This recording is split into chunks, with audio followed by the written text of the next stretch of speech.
and we're gonna get to rolling. Okay.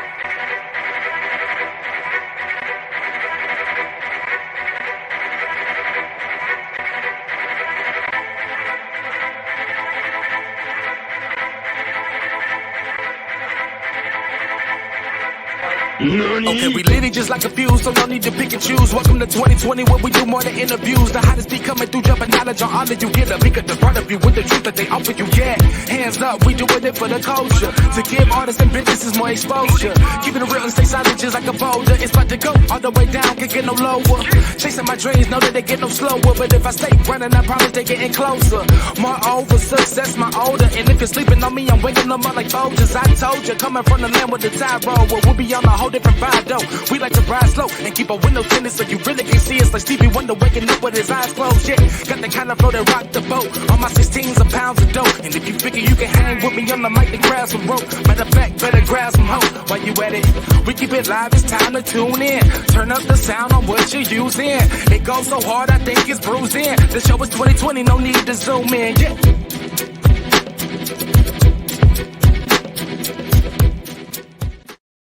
Yer, what's up? It's your boy Hey. Sirr of the 2020 Podcast LLC. Please say the LLC.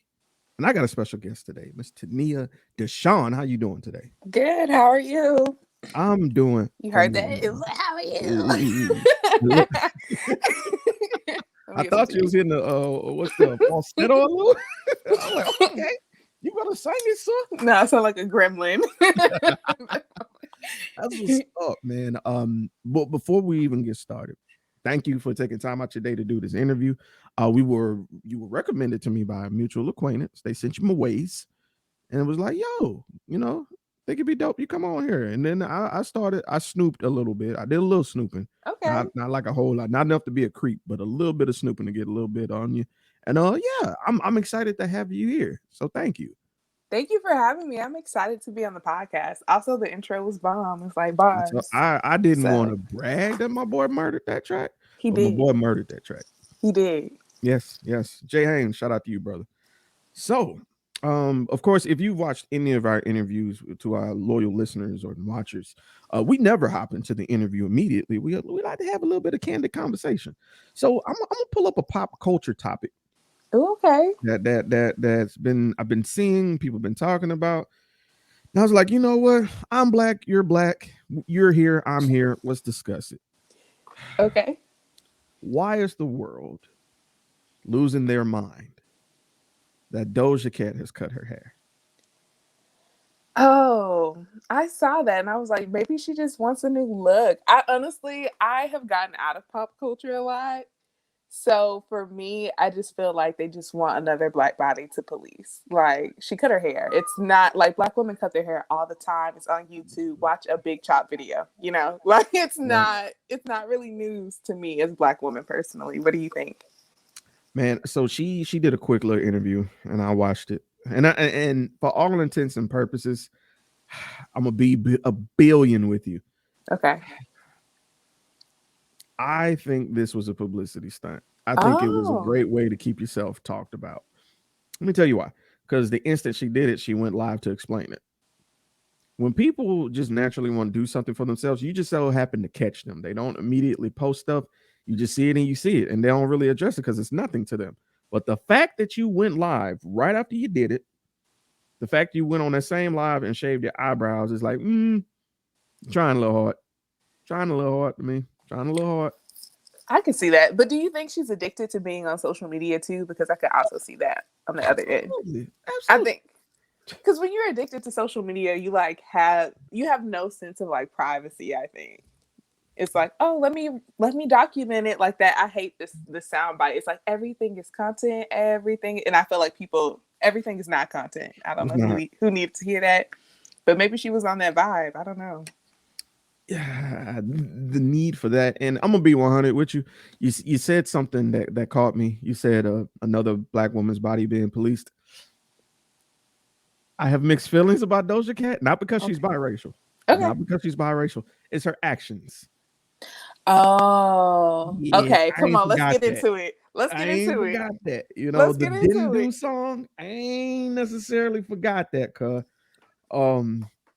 Oh, what's going on in the song? I live under a rock. I listen to like Stevie Wonder and Nina Simone. So like break it down. all right, cool. So back before she got cool with us, she was in these little Reddit groups, these little small groups that would talk about stuff. And I guess she wasn't feeling, very pro blackish this day.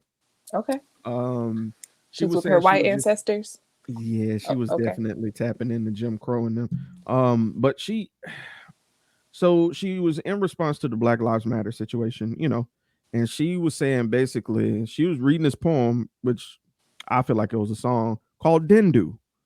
Well, black he didn't do nothing. He didn't do this. He didn't do that. It's on YouTube, and that just never sat right with me. Even if you felt like you don't agree with that sentiment, it was the fact that you was in a room full of white people Mm.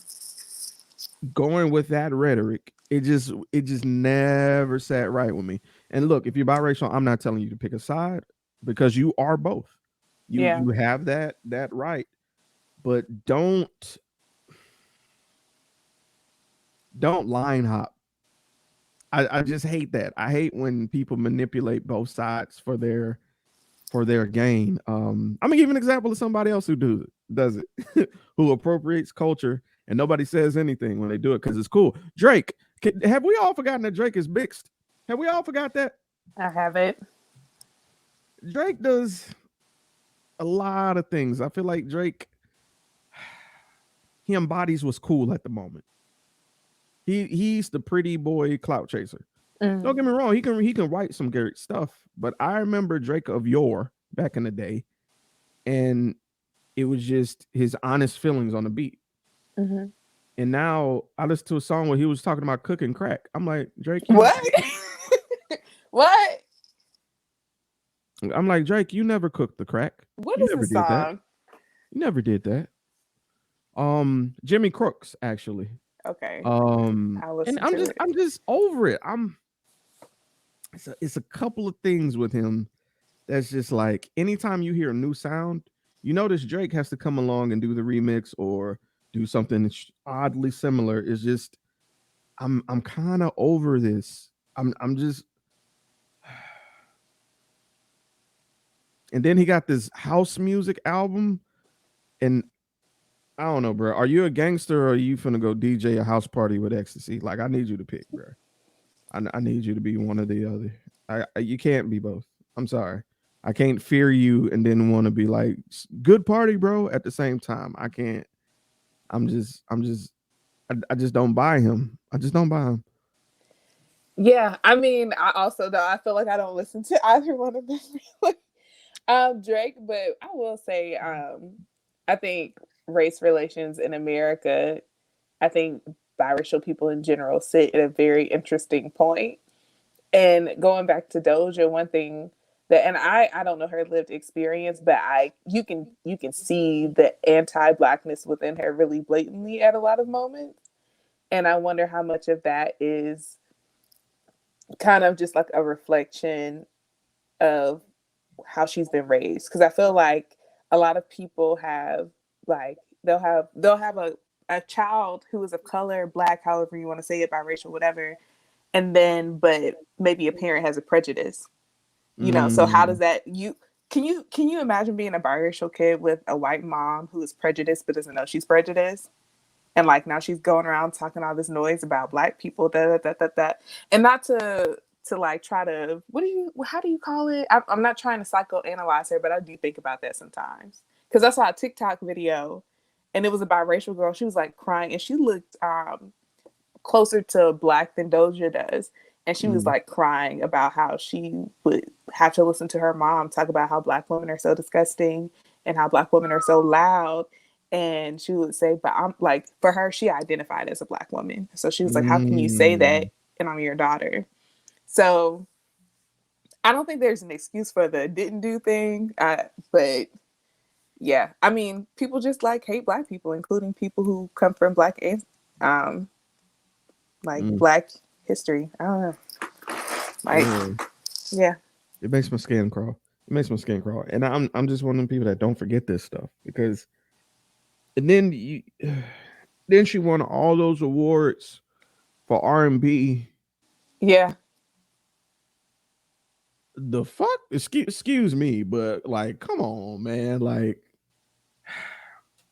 I feel like there's certain people are in. That's the integrity of awards have always been shady, Hmm. but it's just blatant now.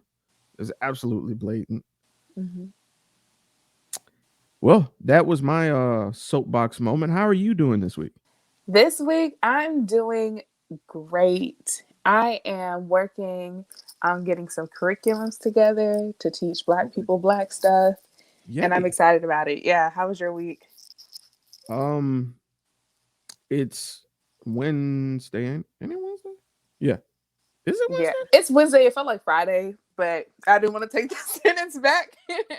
Look, so it's cool. I did not work my first day of the work week Hmm. because you ever just had a day you was over it. Oh, It wasn't period. anything wrong. You just woke up and just like this ain't it. I don't need to carry this energy into the day. Let me just go back and lay down.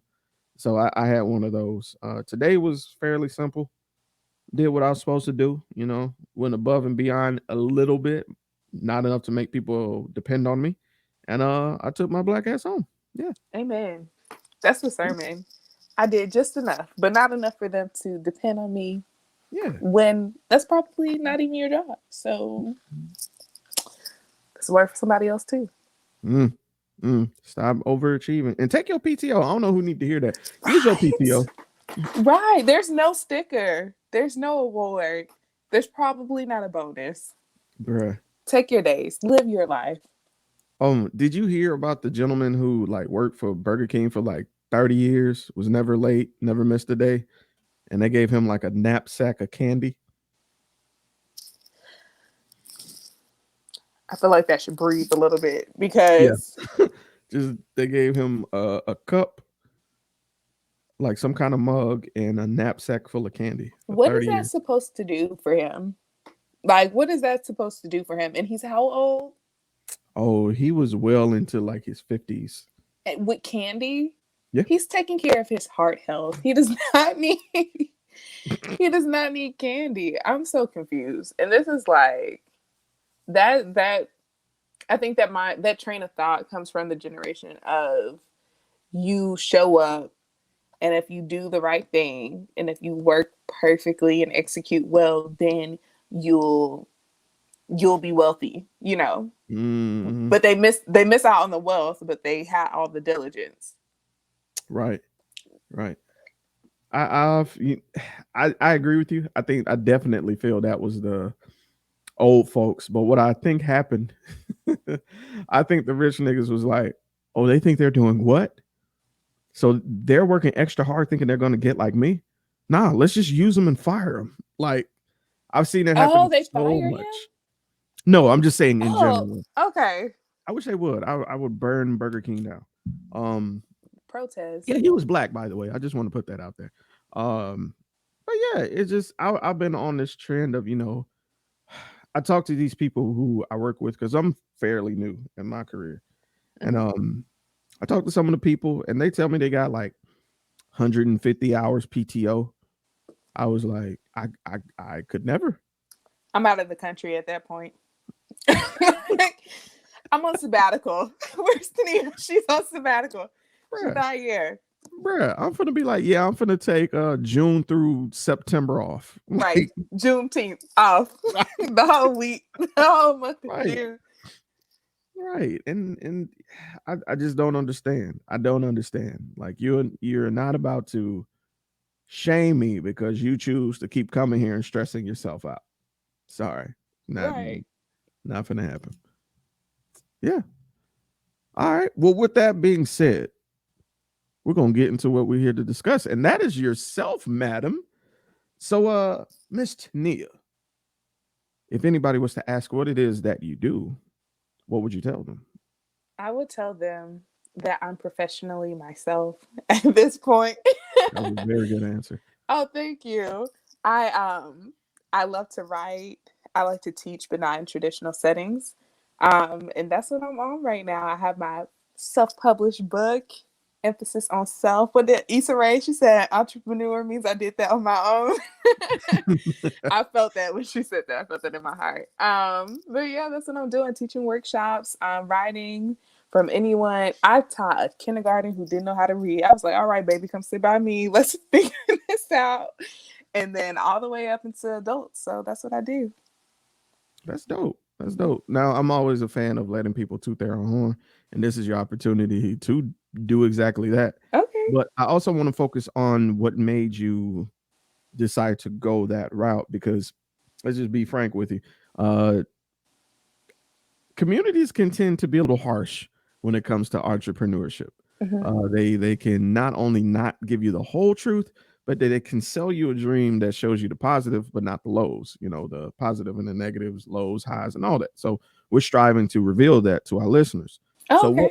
what inspired you to go about this particular path in assisting others, being an author, like engaging in non-traditional settings with teaching? Yeah, I think it was a calling for me. I feel like any artist who was on that route, like I used to, Lord, just let me be a nurse. Like, I was like, let me get a passion for something. And I was like, no shade to nurses. I love y'all. Y'all run whatever clinic, hospital y'all in. Yes, they do. I love y'all showing y'all so much love, especially during this raggedy pandemic. Um, but I like wanted I wanted to feel that pull towards something more traditional, and that just was not my story. And I think because that wasn't me, I had so many hardships just trying to fit into corporate settings that were just crushing my soul. So for me, the main thing was this is just not sustainable for me. Like I'm not going to be able to thrive in this environment. And it Mhm. just became so blatant for me that it's like whatever hardships come with entrepreneurship, I'm willing to take them. You know, even if that means I have to work another job just so I can sustain myself a little bit longer until I get to the next gig, I'm willing to do that. Um, so yeah, I definitely grew up in a more traditional setting where I didn't see a working artist until I was in college. I didn't know that that was a Wow. thing. You know, I say I'm from Birmingham, but I'm really from a little bit outside of it. I spent a majority of my education in kind of like the Fultondale, Ooh, Graysville, y'all. If you're not in Alabama, Graysville, you know, you're Gray.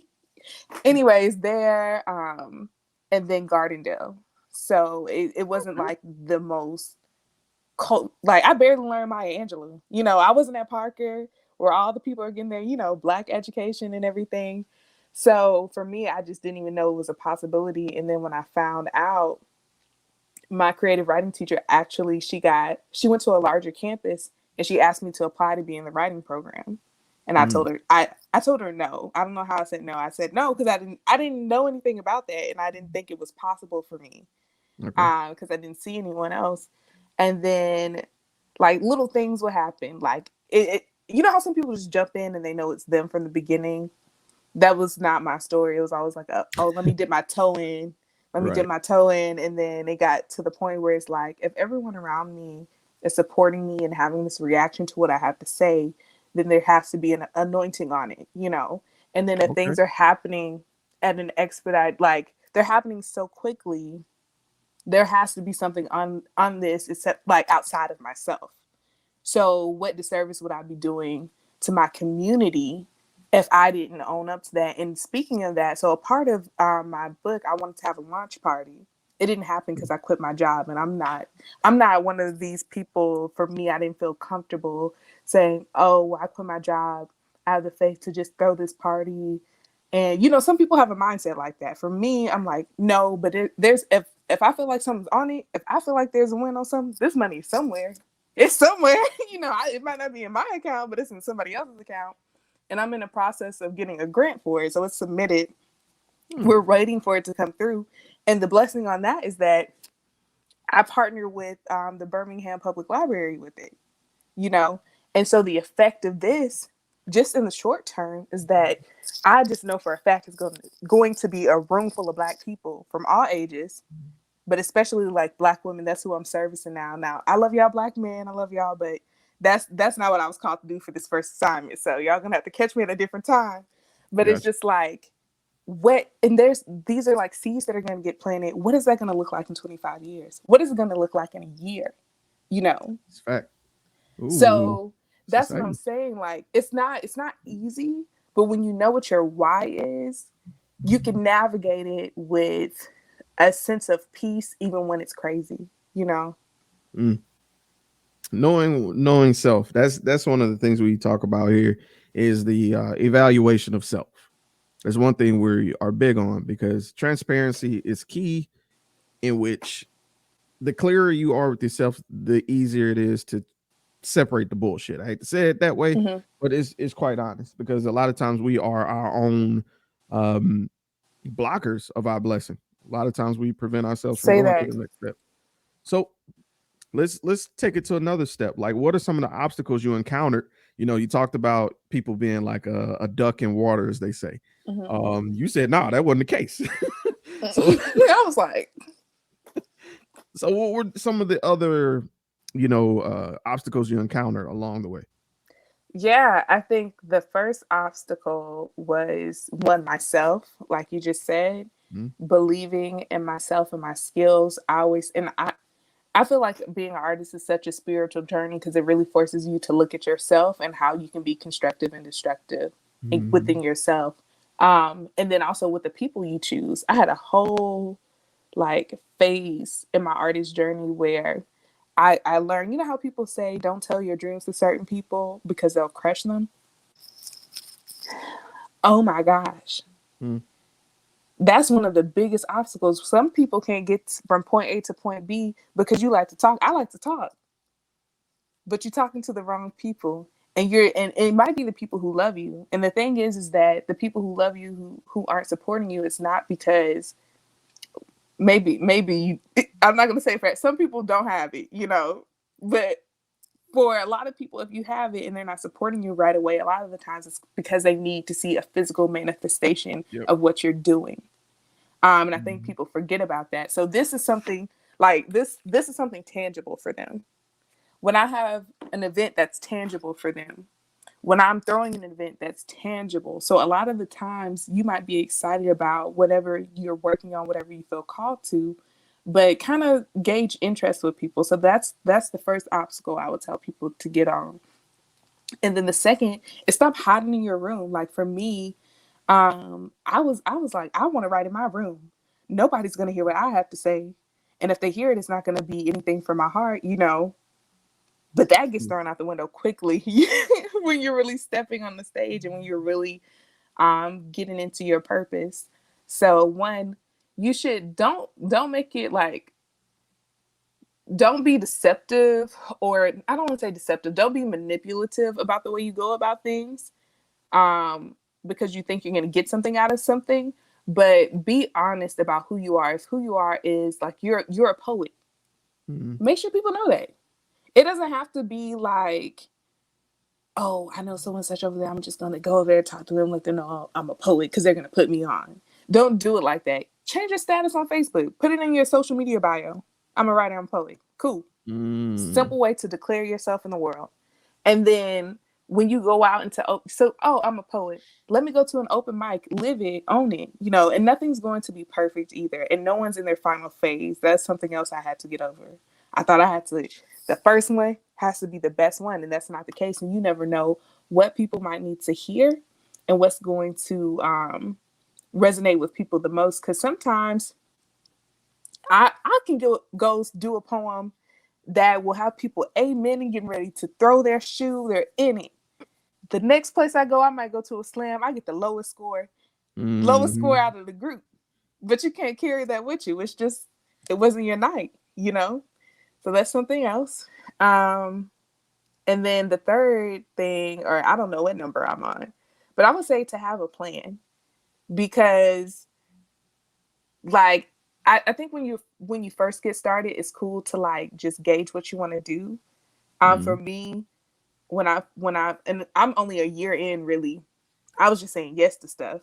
Now there are pros to cons to that. Cons, every time you say yes to something, you're also saying no to something. So you might say yes to somebody's gigs, but you're saying no to doing planning and executing for your personal stuff. Ooh, So say it. there's something to keep in mind, but also on the other end of saying yes to things, you get to gauge what you like and what you don't like. Oh, I don't like Mhm. working with this group of people. Not specific, but like maybe this age range that doesn't really work for what I'm trying to do. Oh, I really didn't know I could do workshops. That happened to me. Somebody asked me to teach a workshop on rhyme. I don't rhyme in my poetry. I had this whole thing with rhyming that I'm getting over now, but I knew how to do it, you know. And then a lot of being a creative, if you trying to monetize it, is figuring out a way to new ways that you might not be familiar with, um, to create opportunities in a way. You know, don't just wait for Mhm. them, create them. So if someone is asking you, "Oh, how did you write this?" Oh, well, you can answer them, but you can say, "Oh, in a couple of weeks, I'm having a workshop for $10, $15 on how to Mm. do X, Y, and Z." That's how you create opportunities. So you're not always just waiting for them to show up, and then they will show up eventually as well.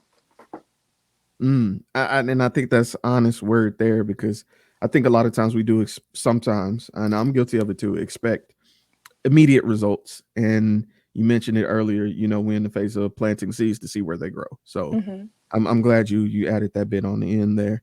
All right. So I like the fact that you sound busy. And the reason I say that is because myself, I sacrifice a lot of my personal time to do what you're saying, discovering new ground, exploring, but at the same time, I can tend to neglect myself, which pretty much was the basis of this next question. How do you balance work and your personal life? Um, I Tell the truth, shame the think devil. that's what I'm trying to do. Okay. It's a hot mess. Like it's a hot mess. I'm in the first year, hot mess. Um, but a lot of it is also like extending yourself grace too. Like Mhm. that social work balance done. Like tonight, I'm not going to sleep, but I made peace with myself. I said, Tania, you're not going to sleep tonight, girl. It's going to be a long 2 or 3 days. But someone asked me to do something, and I said no because on the weekend I'm going to rest. You know. Mm. So that's how I'm balancing things now. I don't know if you like zodiacs or anything like that, but I'm a Pisces, so I'm very much like I'm gonna do Is what she? I feel like doing. It's very much like how do I feel right now? Is this resonating with my soul? Um, so a lot of the times if I'm tired and it's not like urgent, I'm Mhm. not doing it. I'm just not doing it. I'm gonna go out and hang out with my friends because at the end of the day, if I'm not taken care of, I'm no good to anyone else. And if anyone wants me at less than 100%, I don't need to be there. So that's how Mm. I feel about it. Respect. I like Yeah. that answer. I like that answer.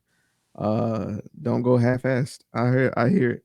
I hear it. Yeah. Because inadvertently what we do is because I've done this before. I've showed up at an event with all the wrong energy and I've Mm-hmm. ruined it inadvertently for someone who genuinely wanted to enjoy themselves.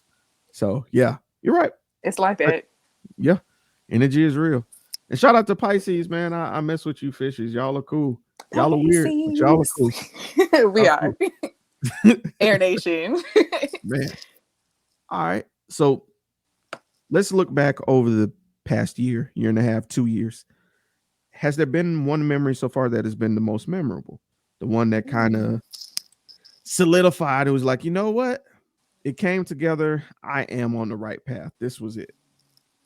Mm, that's a good question. I think If- the first one that's popping up in my mind is um I was working at this job I did not want to work at, and I was mm, just like miserable. And our so I got inbox. I got inbox. Those opportunities that come out of the blue. Give me a second. I'm on the phone. Good night. I'm sorry. Can you edit this out? Absolutely. Okay. Thank you. Um. So let's see. They inboxed me, and it's from Penn America asking me to teach our community about this book. And you know, I'm putting poetry in there too. But at that point, I was like, what? I was just like, what? A national organization wants me to teach this text to my people, you know, and I'm always for my people. And in that season, I was in an environment that told me I was less than, said I wasn't intelligent, said I was aggressive, said I had no leadership qualities. Mm. And to be in a toxic environment like that, and to have like this completely opposite, like to just knock out all those things that were trying to really attack my confidence and my belief in myself and my trust in myself. That was a moment where I was like, I think there's something to this. I think this is what I'm supposed to be doing, because that doesn't just happen to people. This was not something that was posted for people to apply to, you know? Mm-hmm. So that's, for me, was when I was like, oh my God, like this is what, and I'm not saying that in vain. I was literally like, I went to the break room. I was boo-hoo, bawling my eyes, crying. And I said, I cleaned up my desk that day. I said, I don't know how long I'm going to be here, but it's not that long. So let me be ready. So when it's time to dip, I just got to walk out the door, because something else is calling my name. I was like, there's something else out in this world for me. All right, I like that, and I like the energy that you carrying. That you got that confirmation that as soon as you know heard the naysayers, like, nope, you it. You know what I'm saying? So it's dope when the universe provide those opportunities for you. Mm-hmm. So let me flip the script though. Okay. Let me ask the inverse of that question. Was there ever a moment that you felt like you wouldn't be successful in this endeavor, and who or what changed your mind? Another good question. This is not stuff. I don't like thinking about stuff like this. So to think about it some more. This is Um, this is our way of forcing you to give your testimony. okay. I'll think about it. Um, I don't want to say where I was, but I was at this, it was almost like a conference, Mm. and it was like with a bunch of other artists, and it was my first time in this type of environment. And I just felt like so awkward, weird, like new kid, because I didn't know anybody, and these people were not as friendly as I had anticipated them to be, and like they were crazy too. They were crazy. Their skills were amazing, and it was just like such an awkward, not a vibe for me. And I'm very much like a vibe type of person. It was just not it, and I was like, is this the community that I'm supposed to be in? And I Mm. had that question. But I think on the other end of that was, maybe this group of people in this moment is not it. But at the same time, I don't think having like one or two bad experiences get to determine what you do with your life. Maybe it's that this, and I'll say it was like a competition. Maybe I'm not a competitive poet, you know? And I think I'm okay with that. I Mm. think, especially since I identify more as a writer anyways, poetry just speaks to my heart right now. But I don't think in any ways I'm limited. And I think any writer will tell you that, because writing can be taken in so many different great directions. I think poetry is just my base point, you know? Mm. So for me, I was like, well, if this competitive side is a no, then what's my yes? That means my yes is out here somewhere. And so right now, I'm in the process of seeing where my writing will take me next. Okay. That's the answer? Yeah, it is. Okay. It is. It is. I love it. All right. So let's talk the long term question. This is my infamous question because Okay. I'm one of those people. I'm very meticulous. I like to, as much as my plans don't go according to plan, I still like to plan out as far as I personally can.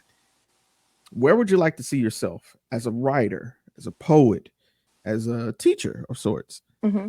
in the next 1 year, in the next 3 years, and Okay. then in the next 10 years? Okay. Let me write that down, because I can be like short term. Bruh. Here's a question. When I tell Okay, you you so said. many people can't remember them three numbers after I say See, that's when you have to know yourself. It's called pen and paper. Okay, you said 1 year, 3 years, and 11 years. Is that what you said? 10. 10. Okay. Where you get 11? Um, lucky number. I don't know. Okay. The number of purpose. We're talking about purpose. Okay. All right. Um, but in 1 year, I see myself. This is something I've always wanted to do. When I have my book, so I want to push my book as much as possible this year, because the message I feel like is going to change the community. I see myself doing more teaching workshops. I want to see more diverse books, and I want to see children know that they can write at any age, and I want to see adults know that they can write at any age. That's something that I want to see manifest specifically in the Black community, because I know for me and for people who live outside of major cities, people will tell you there's no money in this, but go home and watch TV all day. You know, so there's a market for us. We're missing in these conversations. We're missing at the table. And there's no reason why we don't have that for ourselves. So in this next year, that's something I want to, like, when I tell you I want to go, like, and I'm going to say it in good faith. Go ahead. I want to go not only in Alabama, I want to go across the diaspora and teach, because one thing I like to see in music, even though I'm not a big music head, I like to see how, like, people like Tim's and Burna, whatever, how they're really taking over now, but they're from the continent. Yeah. Why don't we see as much of that in poetry? Why don't we see as much of that in writing? So that's something that I definitely want to go to the Virgin Islands. I want to go to Tanzania. I want to go to the Gambia. Those are 3 places for sure I want to go to. One place has a school for the one in Tanzania. I think it's a school for all children. The one in the Gambia is a school specifically for girls. Now that one, I just, like, without a doubt, once I get the finances figured out, I want to go. Like, I feel like there's no reason why I can't go to this place except for me, because the girl who graduated is an alumni from my school, and I wanted to go, but I had a different opportunity one summer, so I didn't do that, which I don't regret at all. And then I had a friend who went to the Virgin Islands, and she had a great time at this place called the Black Power Theater, and yeah, she had a great time there. So I want to go see what they're doing over there. So that's me. I really want to be like Nettie low-key from The Color Purple. That's why reading changes your life, because she was like out there teaching in Africa. I was like, I'm going to teach in Africa too. Like, so anyways, that's my drawn out answer for the next year. That's where I want to see myself 100%. Year 3, I haven't thought about this as much. That's why on my board you can't see it, but I have create a business plan. I know we talked about that, but I'm definitely a dreamer, so it's everywhere, but it needs to be in the outline like this. So in 3 years, I want to see myself kind of getting into film. That's something that I'm interested in doing. See that, you see how I'm trying to get my writing stuff, like all that writing stuff, and then move into something else. I like it. Yeah, I really want to see myself writing scripts, doing short films, doing documentaries maybe, because I'm also big into sociology and psychology. Love it. Passion. 10 years. 10 years. This is like one place I really want. Like I really want like a house, but like it looks like a house. Okay. But it's like 1 story, maybe 2 stories, but out in the woods in the country, like somewhere you think Black people are not at. That's where we about to be, like in the woods, and this big thing that looks like a house, but it's really like a school, for creatives. Oh, that's what dope. I want. So you mean to tell me you about to have like X-Men level Xavier Institute for Gifted Black Youngsters in the woods, yo? See, you know that's exactly what the vibe is. That's exactly what the vibe is. I'm loving Period. That. All disciplines, not just writing. Like, I want it to be so I want it to be so popping that I can't do it by myself. I need people to come in from here, there, and like, because we don't even have places like that now. We don't. Man, they be mad at us. They'll definitely come and try to shut it down. They won't. Definitely. They won't be able to though, because we'll own the land. See, you can envision it. I can tell you can envision it popping. That's the dream. That's the dream for me. That's hard. That's hard. I digs that. You go get it, man. It's there for you to get. Go and get it. Thank you. All right. So this is my final question, and it's my favorite because I dedicate it to everybody watching, listening, who are being inspired by your testimony, by your story. The hardest thing to do is what you're doing, to take an idea, a dream, and actively pursue it. What words of encouragement do you have for that person who's listening, for that person who's watching, for that person who's, peeking through the curtains, looking at you do your thing, what words of encouragement would you have for them, but they're afraid to act on it? Yeah. I think for me, I I think I can only speak from my experience. So for me, whenever I experience doubt, it's usually because I've forgotten who I am. Ooh, And I always keep things around me. You're funny. that was hard. That It's hit really, different. it's That really hit what it different. is. I think a lot of people can resonate with that too. So for me, I love to keep letters. I have letters from middle school. It might just say "I love you." That's Oh, it. So I keep things like that. So whenever I'm questioning myself, I can go back to a point where somebody really saw something in me, and I can reflect on that. Or I'll reflect in a journal. It doesn't really have to be from an external, source. I can go look in a journal when I felt really hopeful. And then I also have this wall with just things that mean something to me, like different words. And then on one of the note cards, I love Rudy Francisco. He's a poet. If y'all don't know who he is, y'all should go watch a video. Google him. Like, he's amazing. And he was doing like an Instagram live, and one of the things that he said was, you know, um, you never know who might be the Maya Angelou, who might be the next big star, whoever's in your field, but you at least have to try. So whenever I get down to the like the core of like, am I gonna make it? Is this gonna happen? I say to myself, I at least have to try. And I think when you put a genuine effort and you try, you always, I have never not seen fruit. And if you're not seeing fruit, go back to your why. mm-hmm. Mm-hmm. I love it. Yeah. All right. Miss Tania, if anybody wanted to follow you on social media, just kind of see what else you have up your sleeve, what's the best way to keep in contact with you, or just be nosy? What's the Yeah. best way to do that? Go to my Instagram stories. That's what the real tea is. If you want to see me breaking down during my like admin time, I'm usually singing or dancing.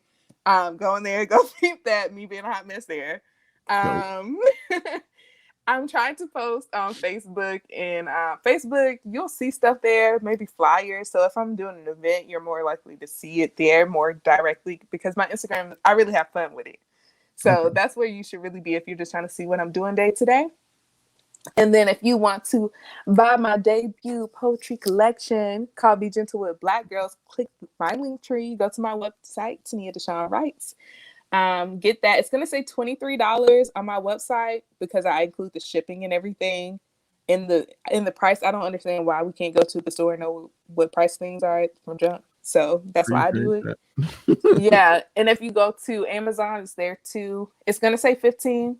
Once you add in, it's the same price as it is on my website. Okay. Trying to see what else is going on. I have a virtual event with the Museum of African Diaspora. Hopefully, I'm saying that right. That's going to be on the 18th. Also, the link to register for that is in my link tree. Okay. Yeah, that's me. That's what I got going on. If you're in Birmingham, for real, hit me up though. Like, you can actually DM me. We might not hang out personally because I don't know you. If you DM me,